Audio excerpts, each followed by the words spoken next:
Bismillahirrahmanirrahim. Hello everyone and welcome to the second episode of the course that we have started. Today we wanted to start the sculpting of the book.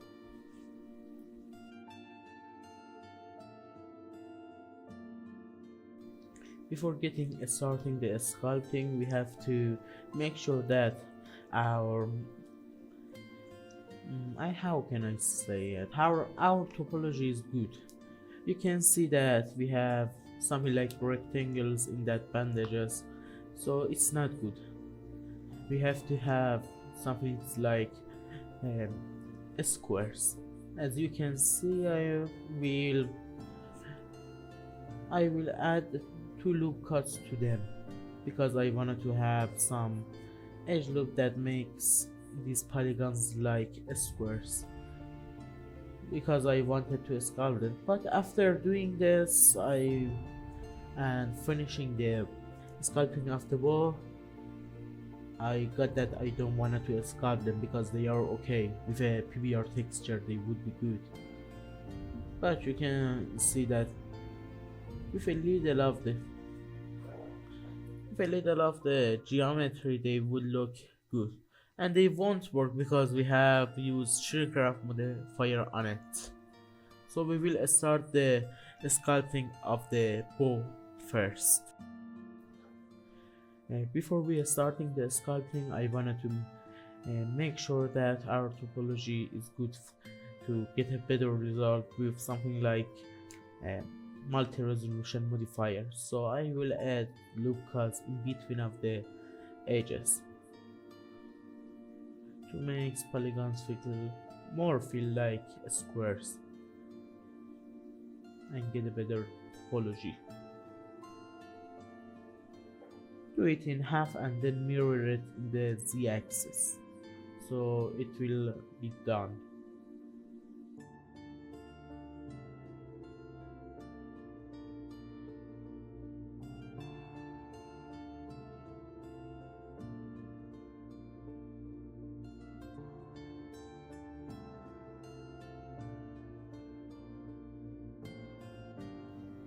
Before starting, I have to say that I make a mistake.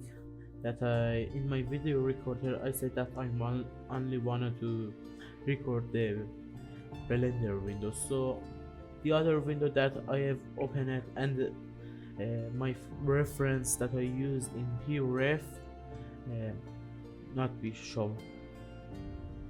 So I have to say that for a better sculpting and have a better experience with the sculpting, you have to go to edit, preferences, input, emulate 3 mouse button.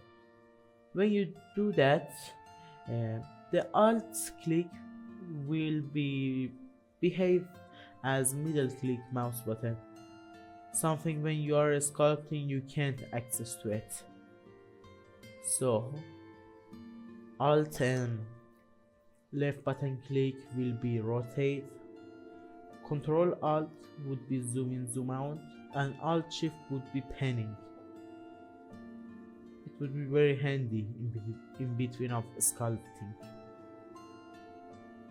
So make sure you do it. But the problem that we have with this is that for selecting polyloops we used to use alt click on the polyloop, but now it won't work.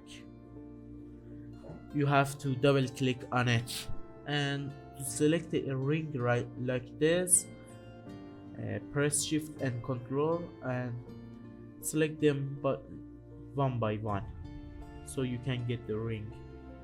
So let's start the sculpting of the bow.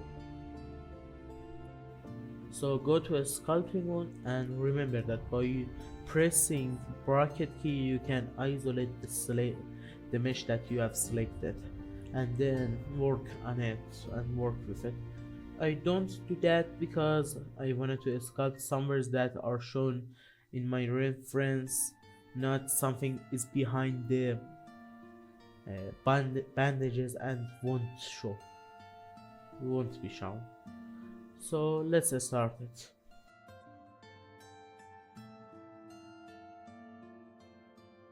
So at first I start with the draw sharp brush and mix your details, very shown details. That would be your structure, and make your silhouette as a wood, something we are looking in the wood, like the valleys that you can see. So it started.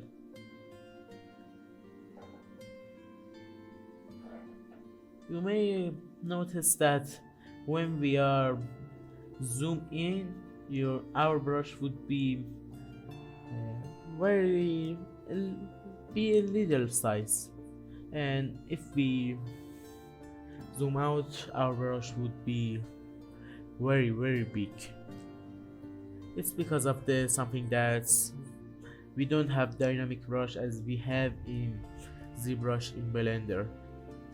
It's a good thing because when we zoom out, our brush would be bigger, and when we zoom in, we will have a very little brush, low size.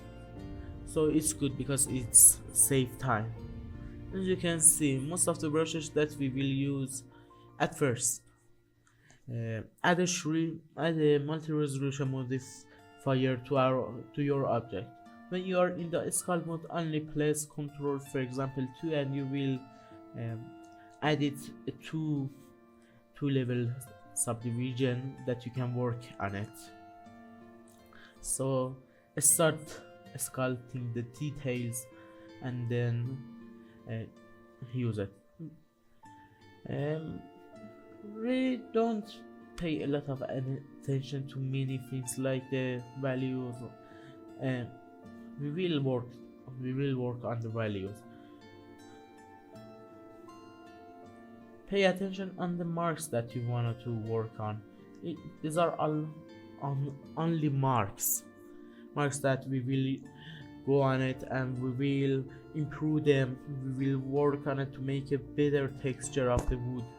But now only mark it to then it will guide us to make our texture and improve our cavities and ambience. Yeah. So let's make the basic shape of it, and then we will go to details, and next we will work on the extra details. That would be the next session, using alpha textures to work on to make a good thing. You can see most of the brushes that I use is the most common brushes that we have. G for grab. I'm not sure that is the shortcut, the basic shortcut of it, but I have set number 2 shortcut for my draw sharp brush. You can do it by just only right click on it and set a shortcut and assign shortcuts. So let's do it. And G for grab, for me 2 is draw sharp, V is our draw, and another thing that I use is not a lot, but we will use it quite a bit, is a scrap brush that we will use to make a good texture. We will work on it, but now you can see it. So another shortcut of the brushes, for example, pinch brush is P, clay buildup is clay brush, or clay strips brush is C, and I really don't know the other brushes. Most of them don't have any shortcut, but you can assign one to it. So only do it and make a silhouette. You can see that after doing the textures, I will push a little in somewhere I don't want, and grab to the out something I want with the grab brush.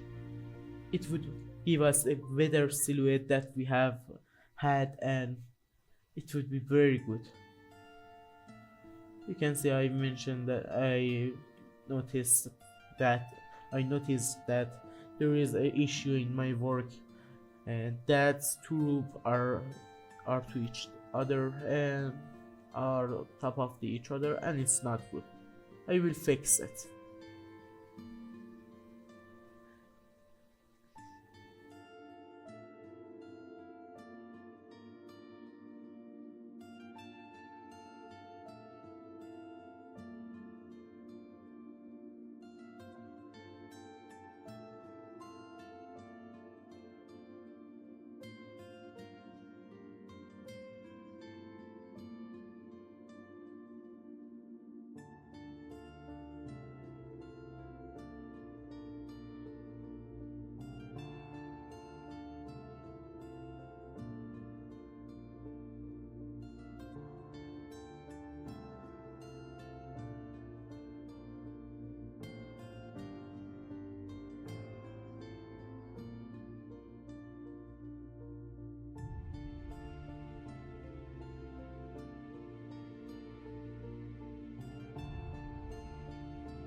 So I want to mention that you can see the differences between top part and the bottom part, that we have worked on it and we didn't work on it.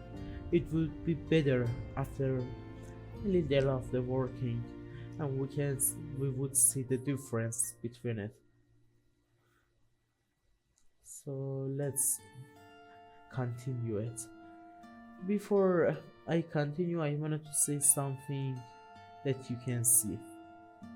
If you wanted to have something like lazy mouse in ZBrush, you wanna have clean choices, you wanted to have softer lines, and you wanted to have more control, you can go to a stroke option bar and enable stabilize stroke. You have a little of dilation between when you are sculpting and when it will sculpt. It's good to have it. Not all of, not always, but it's good. So just do it. If you are not very comfortable with this, don't do it. The thing that we wanted to do is to make a comfortable way to make it done.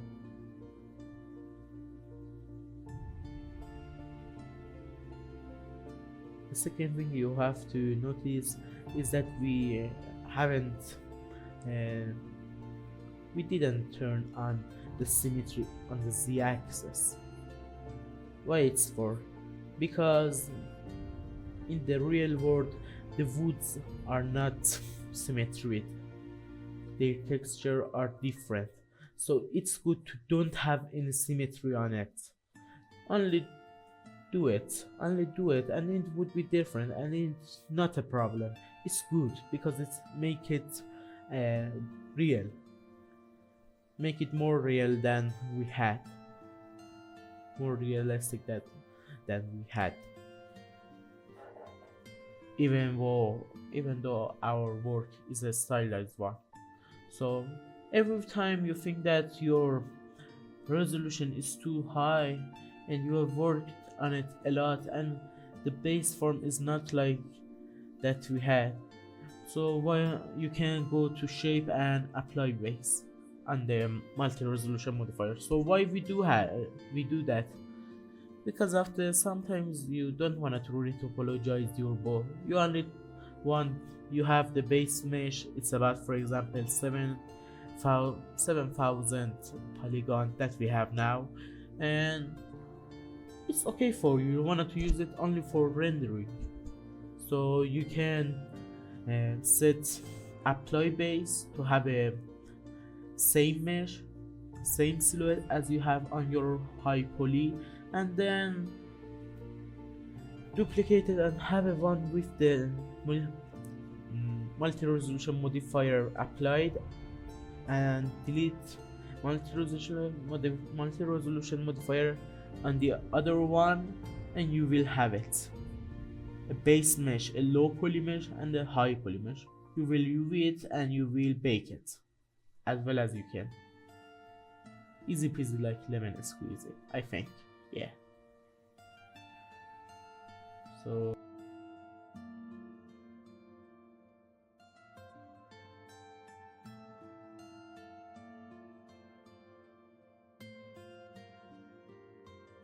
So something we will use is the script brush. You can see I'm using it and it would make area sharp. Make an area sharp. So use it. It's your best friend in making a stylized character and game assets. And continue your work. I will speed up it about 3 times to don't take a lot of time from you. But you can see it. I have I spent about 1 hour on it. This video I have taken live in my Opera channel, the multimedia application that we use in Iran, and it was good. It was about 1 hour and a half and it was live. I haven't edited this, I haven't speed up it, but it's speed up. So enjoy it. Only do it and we will introduce a little of about ambient.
After you get your sketch and you find it best, you can start to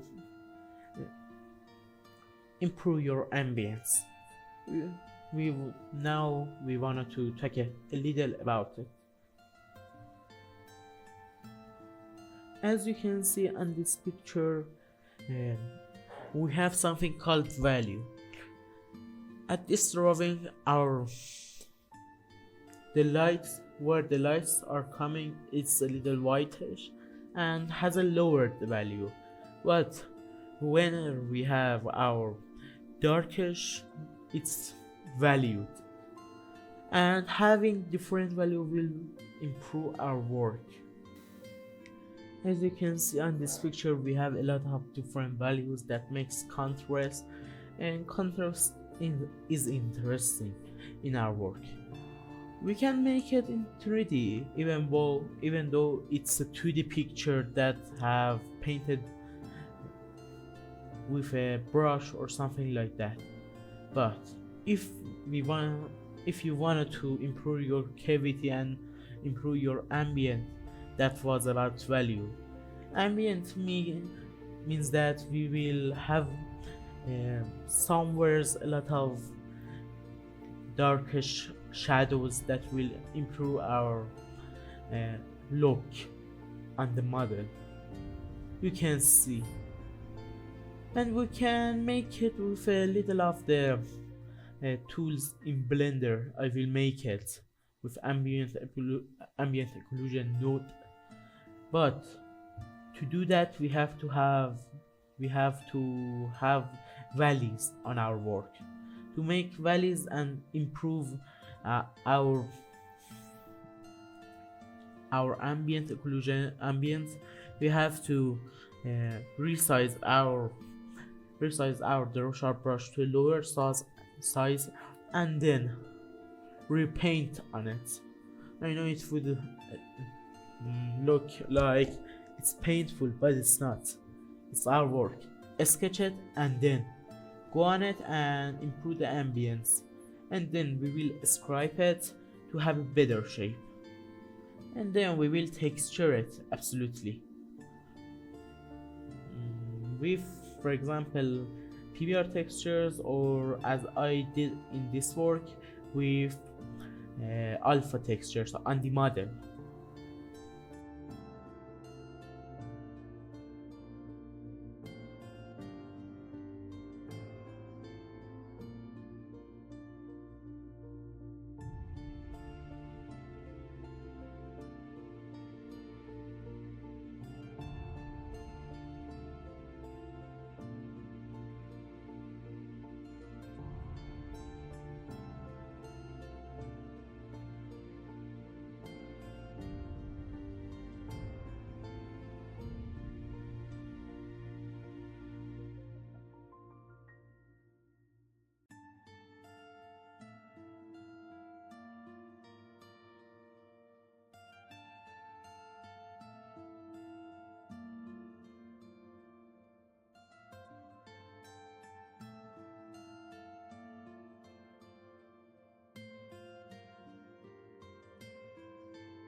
So when you have done with the work and you wanted to add a material to it, just click on the material properties and add one.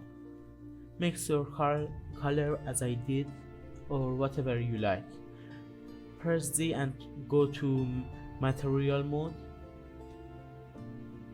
and you can see it. I've changed the primitives that you can see, and I'm pretty happy about it. It's really look good. Only with a little of the metalliness and a little of roughness, it would be good. Nothing crazy, just it. And we will add a ambient occlusion on it at the last of the video. At last, I don't remember it. At the end, yeah. So it's good. Make sure you have saved your work, and then go to shading. Yeah, my computer went to crash. Thank God it didn't happen. I didn't have any crash, only a little of the waiting. So let's do it. At the ambient occlusion node, it's the input, that's the output of it, it's a color. So go to color, or you can search multiply. These are the same node that you can change the primitives on it. If we press our ambient occlusion, you can see we have some shadows. That's our ambience. You can play with it. I made a mistake and make the distance a lot. It would be better in the lower distance on the ambient occlusion node. So make sure you have it. After that, to make a good material with it,